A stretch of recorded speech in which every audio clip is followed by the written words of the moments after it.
Cumprimento mais uma vez a igreja com a paz do Senhor Jesus. Amém. Amém. Vamos estar dando mais um início à nossa CBM, que é o nosso culto de ensinamento doutrinário manancial. O tema dessa doutrina, nós estamos falando sobre santidade. E por que nós escolhemos falar deste tema? Por causa dos sinais venentes da volta de Cristo, né? Aleluia. O mês de outubro a gente, promoveu no ministério durante todo o mês de outubro, um despertar sobre mensagens, que fala a respeito da volta de Cristo, o despertar, de Efésios 5,14, desperta tu que dormes, levanta dentro dos mortos e Cristo resplandecerá sobre ti. E esse mês de novembro a gente está trazendo aí as terça-feira na doutrina, falando a respeito de santidade. E por que nós temos que falar de santidade? Porque o Senhor Jesus, Ele vem buscar a sua igreja, uma igreja santificada, lavada e remida pelo sangue do Cordeiro. Então é muito importante, é reverenciado, é relevante tratar sobre santidade, porque Deus é santo e Deus exige santidade, Como diz lá Hebreus 13:8, que Jesus Cristo é o mesmo ontem, hoje e para todo sempre. Então é um Deus que é santo, puro, verdadeiro e exige santidade de mim e de você e de todos aqueles que fazem parte do corpo, e Cristo é a cabeça do corpo, que é a igreja do Deus vivo, que vive e reina para todo sempre. Então, qual é a finalidade, e também de chamar a atenção e de despertar, não só nos nossos corações, mas está sempre lembrando e relembrando que se Deus é um Deus santo, exige santidade, e Ele vai vir buscar uma igreja santa, é porque a coisa é séria. E eu vou citar 2 versículos bíblicos para ser a base do que a gente vai tratar aqui nesta noite. Vocês podem abrir as suas Bíblias e marcar. Primeiro texto é Jesus, a narrativa do texto de Mateus 5:8. Evangelho de Mateus, capítulo 5, versículo 8. É um texto, que Jesus, ele fala abertamente, ele declara abertamente.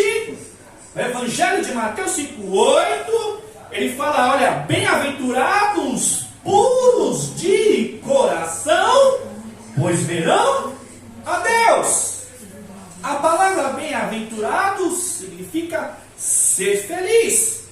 Feliz cuja aqueles têm o coração puro, porque verão Deus na eternidade. Também eu posso deixar para vocês como referência como nós estamos tratando sobre o tema santidade, outro texto que é bem conhecido, que é Paulo, as cartas aos Hebreus.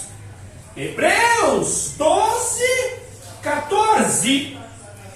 Hebreus capítulo 12, versículo 14, onde diz lá, seguir a paz com todos e a santificação, sem a qual ninguém verá o Senhor. Então, esses dois textos, base para que eu e você, tratamos aqui sobre santidade. Para vocês verem que é muito sério. Mateus 5,8, Jesus, ele olha, bem-aventurados os puros de coração, pois verão a Deus. Feliz é aquele que tem o coração puro. Então Jesus está declarando abertamente, que se eu e você pretende um dia ver a face do Deus vivo, temos que purificar o coração.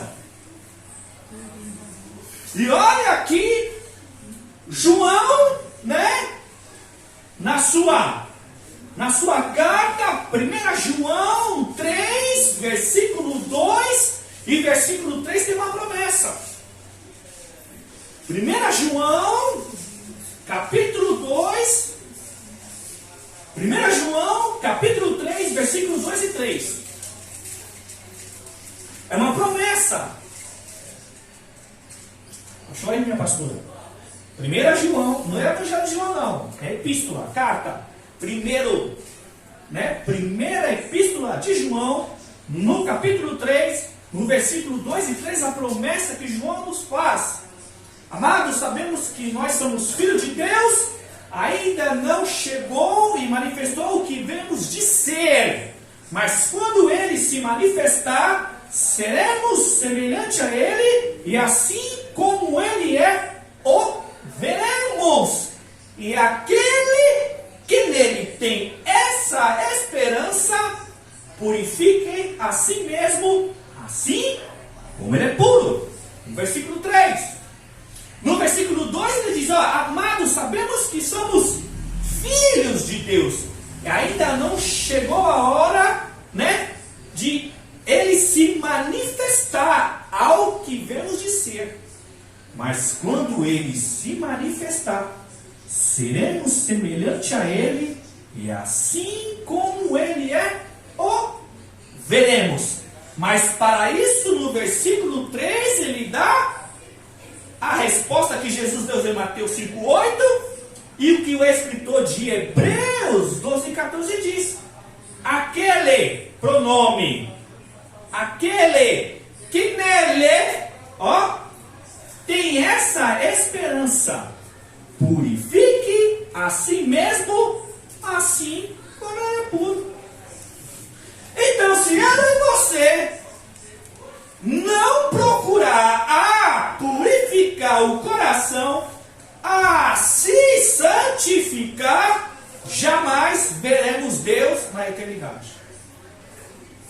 Então, por isso que eu vim trazer esse tema para a igreja, de muita importância, relevante. É difícil, tratar sobre esse assunto de santidade, porque isso remói a nossa carne. Isso incomoda muito a carne.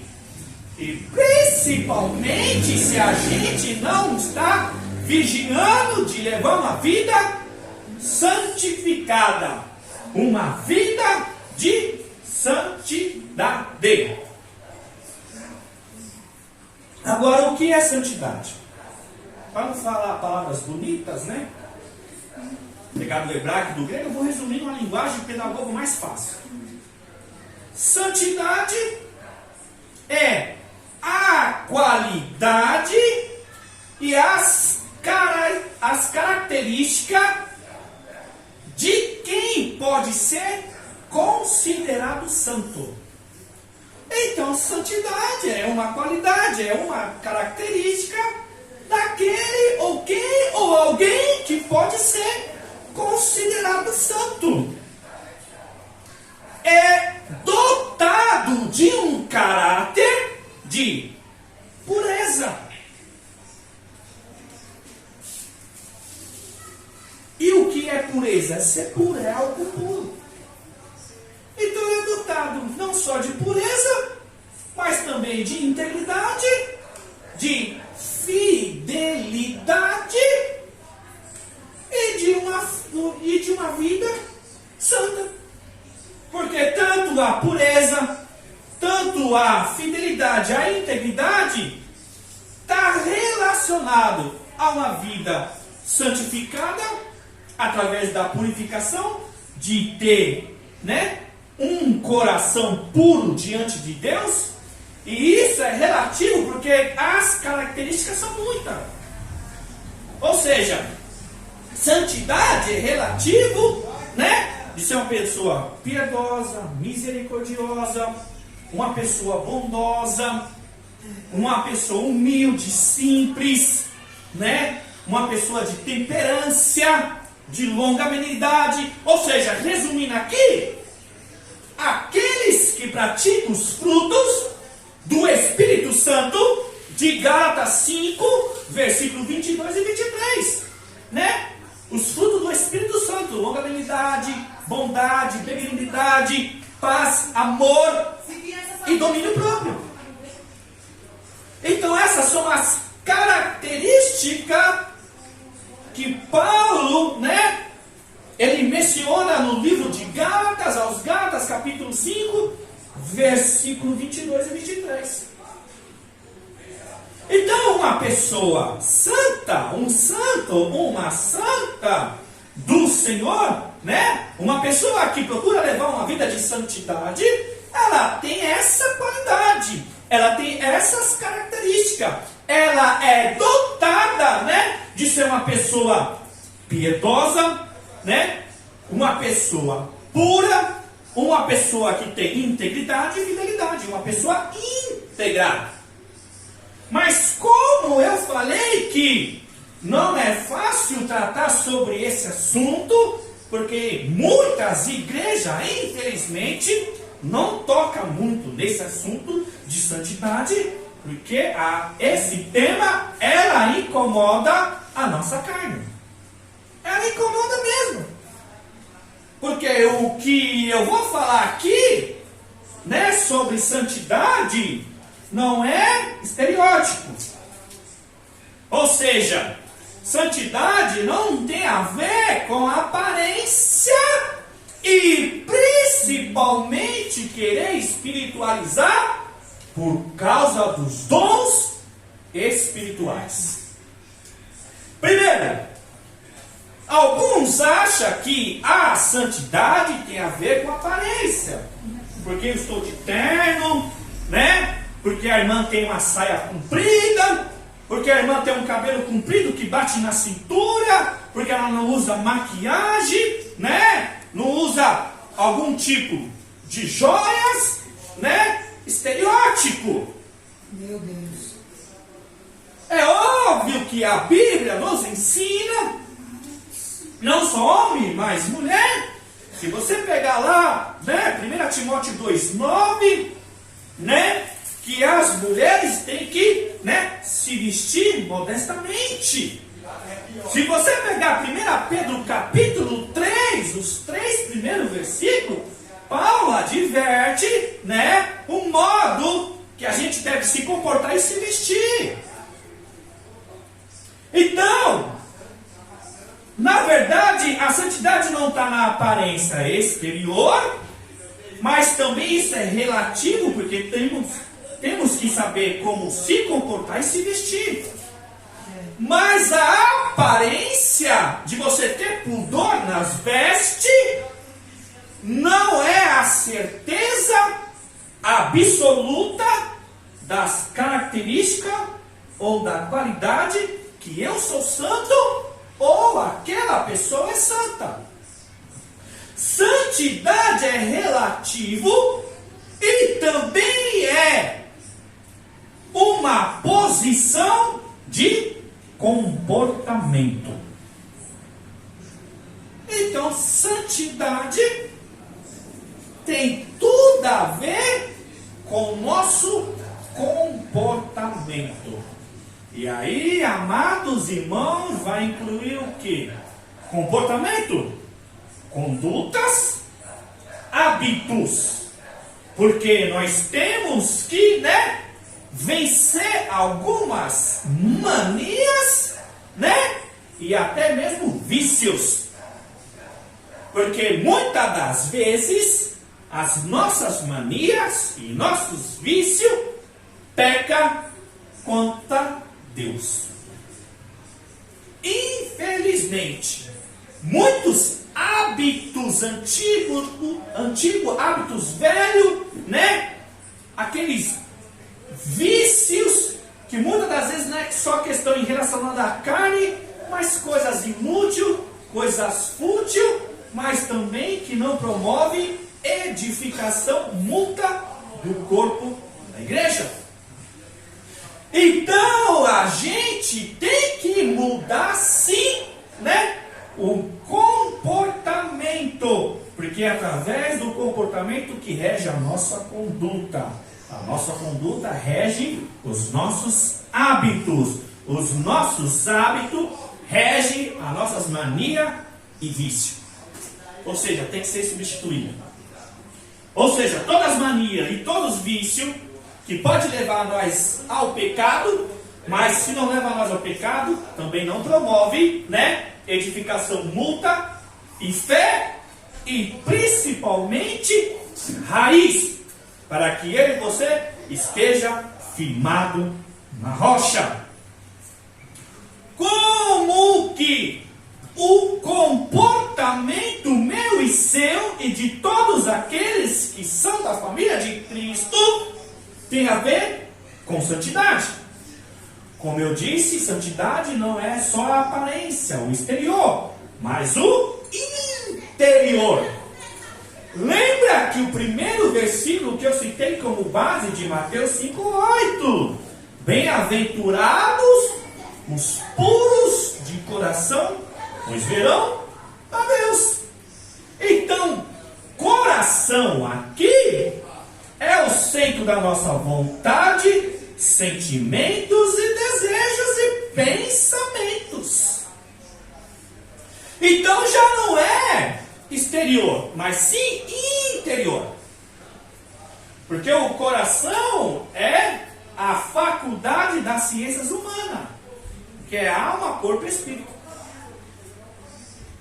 Se você pegar o apóstolo Paulo em 1 Tessalonicenses 5:23, quando ele fala que o Deus da paz os santifica inteiramente e que todo o corpo de vocês, alma e espírito, seja irrepreensível, preservado, santificado até a volta de Cristo.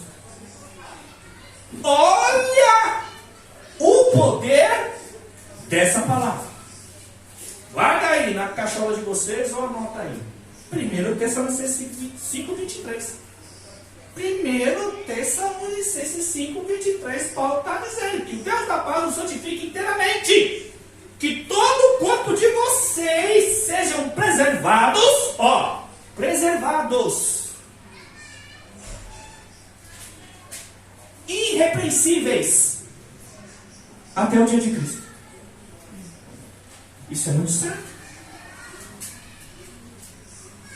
Ou seja, é Deus que nos santifica. Mas Deus não santifica pela metade não, irmãos.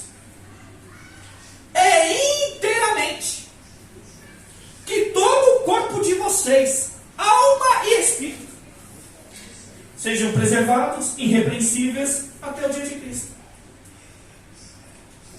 Ser preservado é se separar, é se consagrar. Ou seja, ter uma vida totalmente dedicada ao Senhor. Ter uma vida totalmente dedicada ao reino do Senhor. Aquele texto base, bobinho, vocês sabem de qual? Mateus 6,33. Busque, pois, em primeiro lugar o reino de Deus e a sua justiça. Colossenses 3, 1 e 2. Portanto, já que ressuscitado com Cristo, procura as coisas que são do alto, onde Cristo está sentado à direita de Deus. Mantém o quê? Os pensamentos nas coisas do alto e não nas coisas terrenas. Mantém os pensamentos como? Filipenses 4, 8.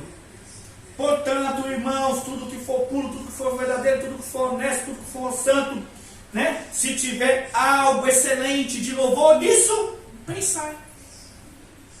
Então, tudo que for puro, verdadeiro, justo, se tiver algo de excelência ou digno de louvor, nisso, pensai. Porque para escapar dos pensamentos é quase impossível.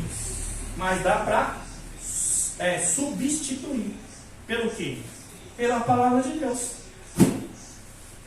Por isso que o Salmo 119, versículo 105 diz que lâmpada para os meus pés é a tua palavra e luz para os meus caminhos. É por isso que o Salmo 119, versículo 130 diz que a exposição da sua palavra dá luz e entendimento aos mais simples. Lembra que eu falei, né, do coração como centro da faculdade humana de pensamento, sentimento, vontade e desejo? Então, aquele ditado popular dos crentes: Deus quer o seu coração. Deus não é açougueiro. O texto que eu citei de 1 Tessalonicenses 5, 23, Paulo é bem claro: que o Deus da paz o santifique inteiramente. É inteiramente. Que todo o corpo de vocês sejam preservados. Mas ele não fala só o corpo, ele fala o espírito. Todo o corpo de vocês, alma e espírito, seja o quê? Preservado. Seja o quê? Irrepreensível até o dia de Cristo. Não é só até amanhã, ou até o ano que vem, mas até a volta de Cristo. E a volta de Cristo, nós não sabemos. De Mateus 24, 36. Quanto dia e hora ninguém sabe, nem os anjos do céu, nem o Filho, somente o Pai. Então, amado, o que é santificar? É todo dia. Todo dia nós temos que vigiar a nossa conduta, comportamento. Por quê? Está tudo relacionado em quê? Ações e atitude. Então, santidade é comportamental. É mudança de hábito, de atitude, de comportamento. Por que Jesus em Mateus 50 está falando que nós temos que purificar o coração? Senão não verá Deus. Voltando mais uma vez. Coração, né? Na faculdade das ciências humanas, né? Que envolve psicologia, psiquiatria, psicanálise, pensamento, sentimento, vontade e desejo. E Jesus fala em Mateus 15, versículo 19 e 20, ele fala assim, do seu coração saem os maus pensamentos. Roubo, adultério e imoralidade sexual, calúnia e difamação. E são essas coisas que tornam o homem impuro. É o que Jesus está dizendo. Por isso que ele fala em Mateus 5,8: bem-aventurados os puros de coração, pois verão a Deus. Porque em Mateus 15, versículo 19 e 20, ele está falando: do coração saem os maus pensamentos, roubo, adultério, calúnia, difamação e imoralidade sexual.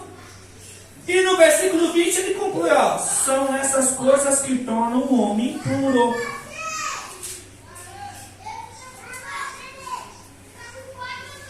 Então, se nós não purificar o coração, que são as mudanças do nosso comportamento, hábitos, conduta, ações, não tem como ser purificado. Por quê? O que rege a nossa vida é o nosso modo de pensar. Porque quando pensamos, sentimos. Quando sentimos, desejamos.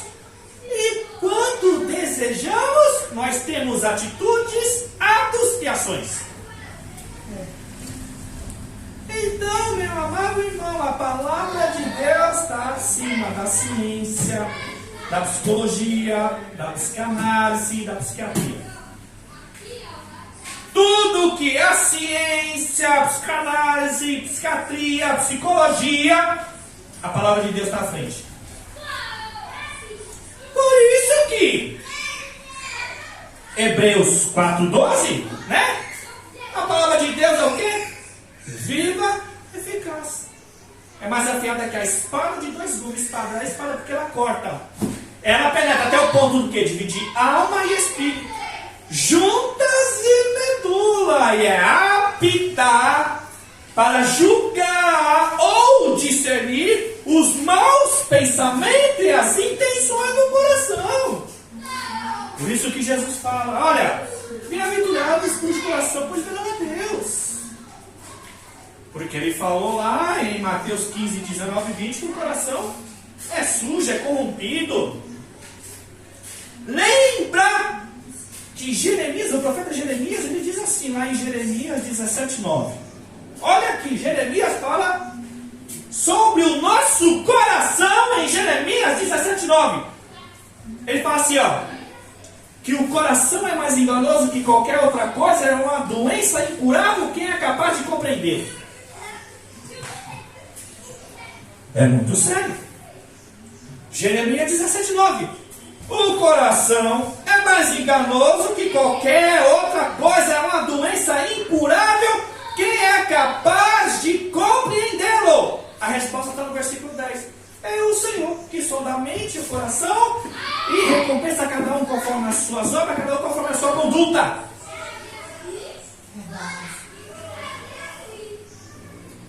Então a única condição que se eu e você está na corrida da fé, da esperança de receber Jesus na glória, é limpando o coração, purificando o coração, levando uma vida santa, levando uma vida de santidade.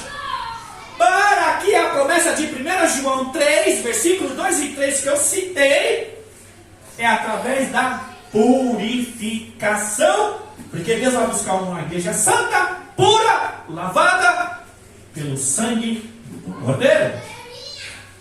Agora, como eu faço para substituir os meus pensamentos? Já citei. A palavra de Deus. Lembre-se que, a vida de santificação é um processo. Então a gente se limpa hoje, se limpa amanhã, depois da manhã, e assim sucessivamente, porque não sabemos quando Cristo vai vir.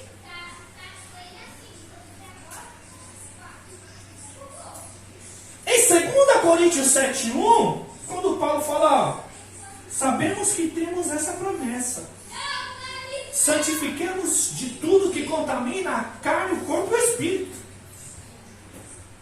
Olha o que Paulo está dizendo. O que ele diz para Tessalônica, ele diz para Corinto. 2 Coríntios 7:1, amados, sabemos que temos essa promessa: santifiquemos de tudo que contamina a carne e o espírito, santificando no Senhor. É muito sério. É muito sério. Então o Senhor quer que a gente se purifique de tudo aquilo que pode nos contaminar. Não só o corpo, mas a alma. Não só a alma, mas o corpo. E o espírito.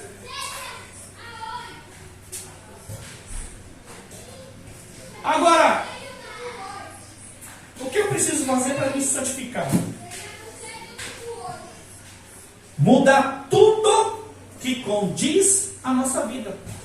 Muda tudo que rege a nossa vida. Se foi Jesus que falou, né, em Mateus 15, 19, do seu coração saem os maus pensamentos. Então tudo que sai do seu coração rege a minha vida e a sua vida. Agora, se o nosso coração não for preenchido pela palavra de Deus, jamais teremos uma vida santificada.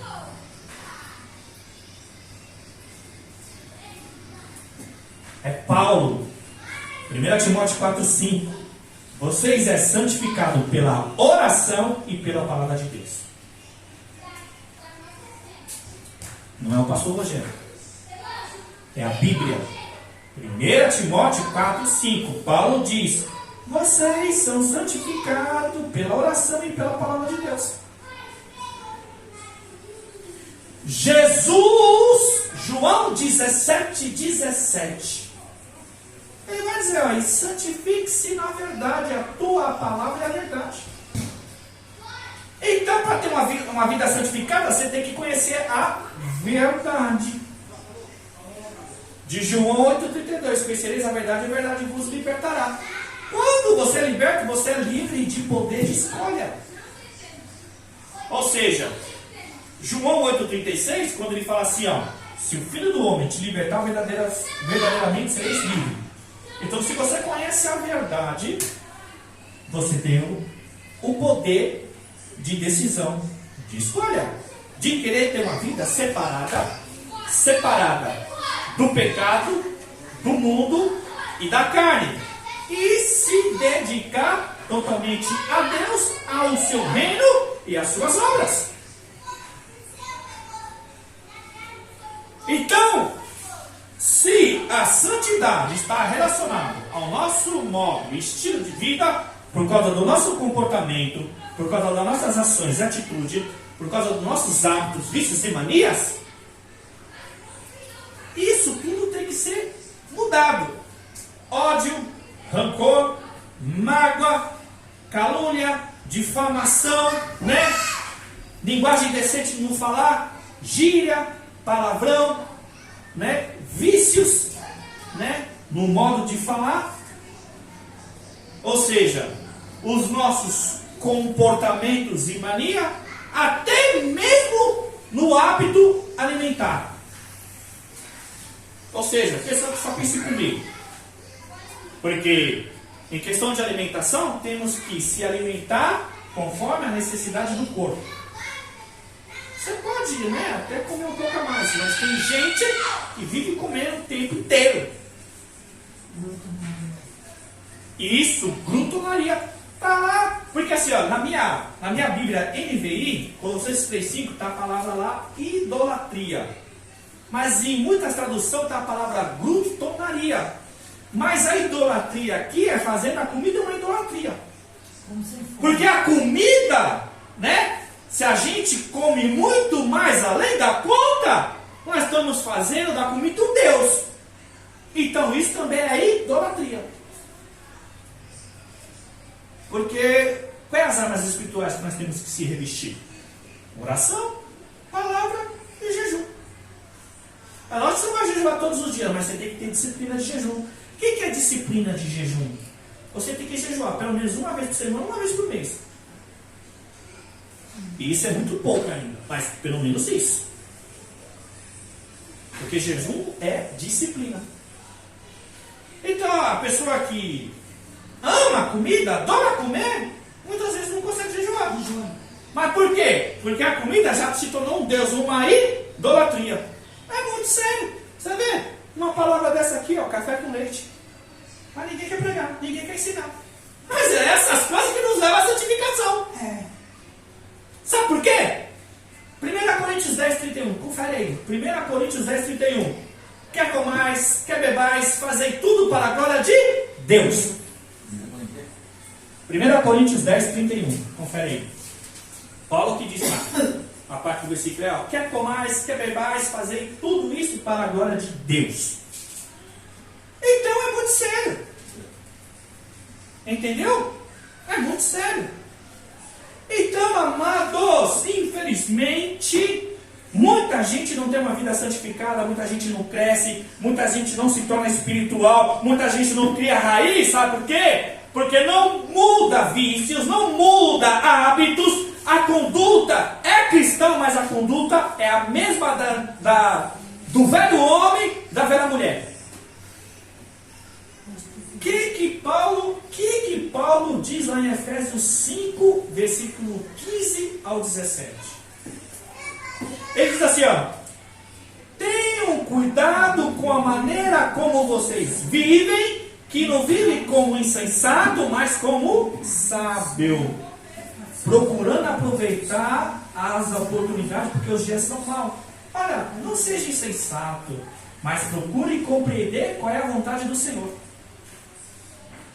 Então Paulo está advertindo, ó, tenha cuidado com a maneira como vocês vivem, ou seja, como cristão, não é como ímpio. Porque quando a gente era ímpio, não conhecia o Evangelho, a gente vivia conforme a gente queria.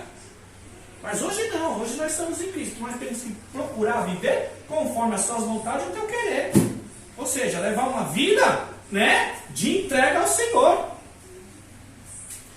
Vida de santidade não significa que você nunca vai pecar. Aprenda isso. Mas também uma vida de santidade, né, evita de você viver no pecado. Uma vida de santidade, você tem domínio próprio sobre o pecado. Porque pecado todos nós pecamos. Mas Paulo está dizendo, ó, tenham cuidado com a maneira como vocês vivem. Não seja insensato. Mas como sabe? O que é a pessoa insensata?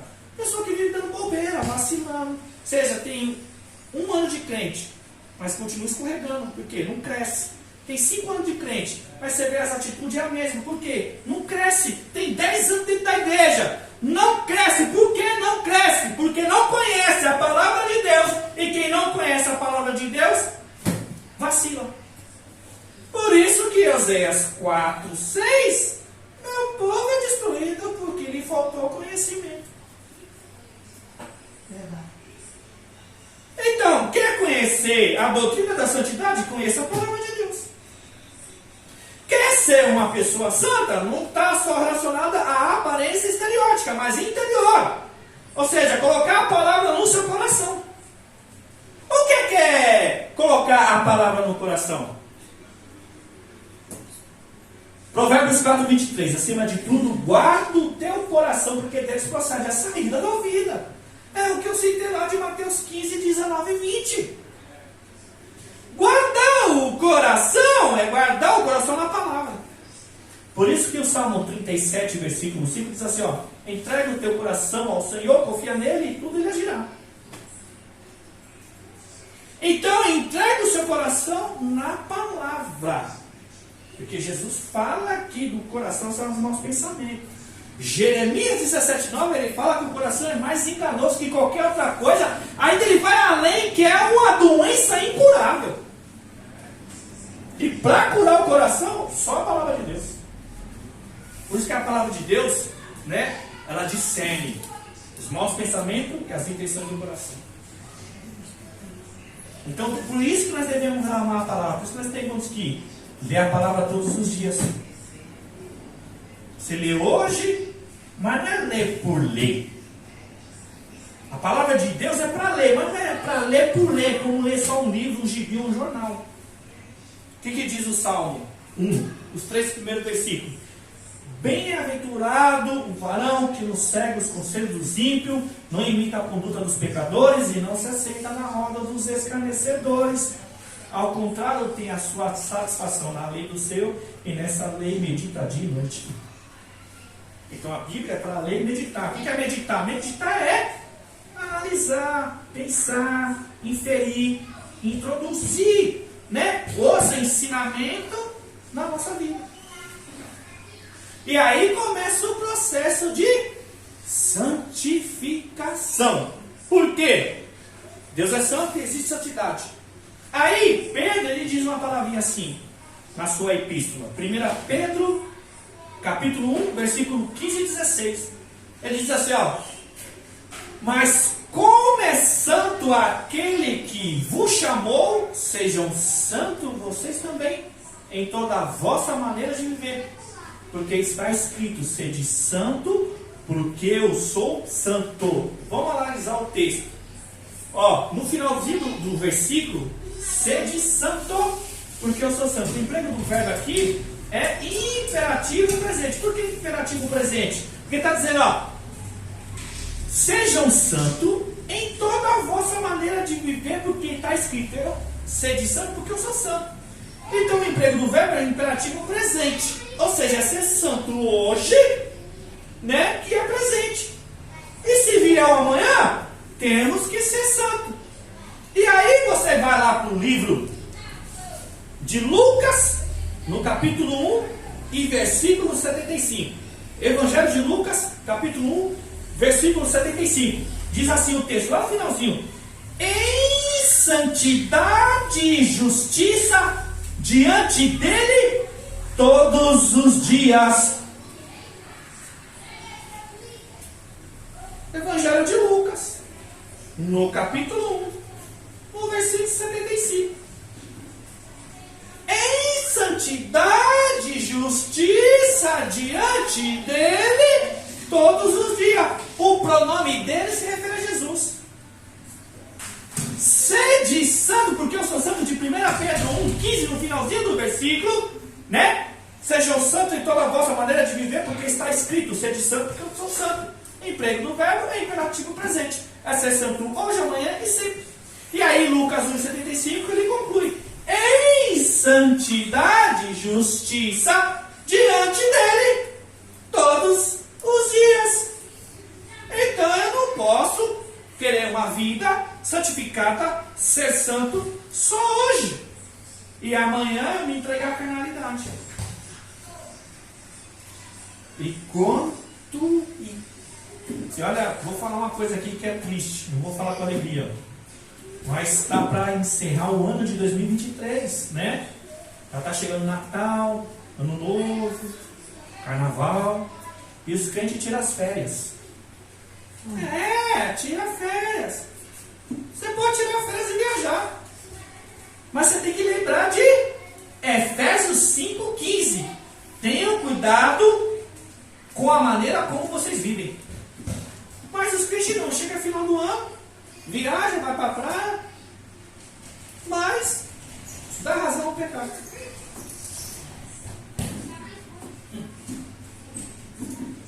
Amados, a palavra de Deus fala que Jesus nos chamou para a liberdade, mas no uso da liberdade para dar razão à carne. Está lá em Gálatas capítulo 5. Jesus nos chamou para a liberdade. Jesus nos liberta através da palavra. Mas a gente não pode usar a liberdade para dar ocasião à carne, dar razão à carne, dar brecha à carne. É muito sério. E os crentes, né? Chega final do ano, tira férias. Se entrega mesmo, vai para carnaval, vai para baile, vai para show gospel. Será mais o quê? Não, gente, é muito sério. A gente precisa meditar muito e muito na palavra de Deus. Foi Jesus que falou. Sem santidade ninguém verá o Senhor. Se não purificar o coração, não verá o Senhor. Jesus falou, Paulo falou, Pedro falou. E aí os crentes só querem festividade. Eu não tenho nada contra a festividade. Mas quais é o tema? Quais são os temas que estão pregando nas festividades? Quando acabam as festividades, congressos, né, as campanhas, é aquilo. Minha vida está sendo santificada. Estou sentindo mais desejo de Deus, mais fome de Deus. Eu quero me aproximar de Deus. O que está mudando na minha vida? É isso que temos que questionar. Quer fazer festividade? Faça. Quer fazer campanha? Faça. Quer fazer congresso? Faça. Quer fazer aniversário? Faça. Mas qual é a finalidade? Qual é o tema? Qual é o objetivo? Por quê? Eu já disse aqui e vou repetir. Se eu sou pastor, eu não prego sobre santidade. Eu não falo da volta de Cristo. Eu não falo de obediência. Eu não falo de ter uma vida santa, de ser íntegro, de ser honesto, de ser puro. Eu estou fazendo o que aqui? Aí que tá. Só para encerrar, Colossenses 1:28, eu gosto muito desse texto. Colossenses 1:28. Paulo diz assim: nós proclamamos e advertimos, ensinamos a cada um com toda a sabedoria para apresentar o homem perfeito a Cristo. Proclamar, anunciar o Evangelho. Advertir, né? Aconselhar. Ensinar a cada um, e é com toda a sabedoria, não é de qualquer jeito. Para que nós temos a palavra de Deus? Porque a palavra de Deus é que rege a igreja. A palavra de Deus é o manual da vida cristã. 2 Timóteo 3:16-17. Toda a escritura é inspirada por Deus e útil para o ensino, para a repreensão, para a correção, para a instrução na justiça, para apresentar o homem perfeito a Cristo. Aleluia! Então Paulo está dizendo, ó, toda a escritura é inspirada por Deus e útil para o ensino, para a repreensão, para a correção, para a instrução na justiça, para que o homem de Deus seja apto, preparado para toda e boa obra. Então é por isso que nós pregamos o Evangelho, ensinamos o Evangelho e anunciamos, proclamamos, evangelizamos. Então, amado, todos esses entretenimentos que envolvem festividade, congresso, seminário, né, campanhas, tem que promover no homem a justiça de Deus. Porque senão nós estamos no oba-oba, no emocionalismo. Amém? Na próxima terça nós damos continuidade em nome de Jesus. Quando a coisa está boa, o tempo passa. É só apertar aqui? É só apertar.